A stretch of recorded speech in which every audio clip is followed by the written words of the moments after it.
বিদায় বেলায় গির্জা দেখে শেষ করব সিদ্ধান্ত নেই। মিষ্টি পর্ব শেষ করে রওনা দিই গন্তব্যে।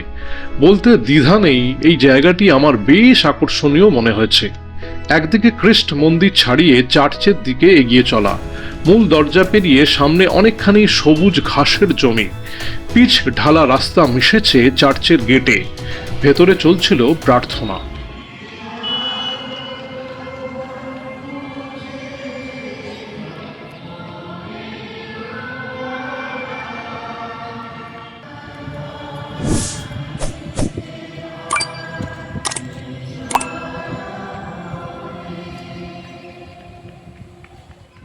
কৃষ্ণনগর ক্যাথিড্রাল চার্চের সামনে।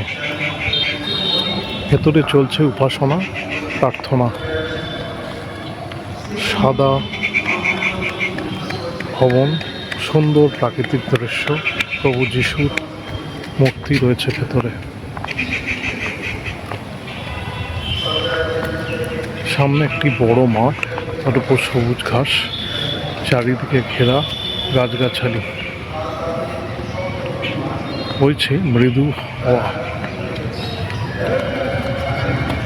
সুন্দর প্রাকৃতিক দৃশ্যের মাঝখানে এই চার্চ, মন কাড়ে, চোখ কাড়ে।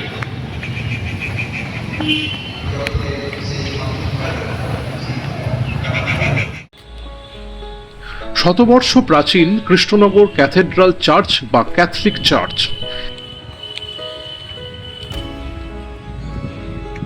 এর সংলগ্ন চমৎকার খ্রিস্ট মন্দির শিল্পকলা ও শান্তির জন্য বিখ্যাত। জেলার অন্যতম বৃহত্তম ও সুন্দর গির্জা। চার্চটির প্রবেশদ্বারে রয়েছে প্রকাণ্ড কাঠের দরজা এবং উপরে যিশুর মূর্তি সহ একটি বড় সুন্দর গম্বুজ।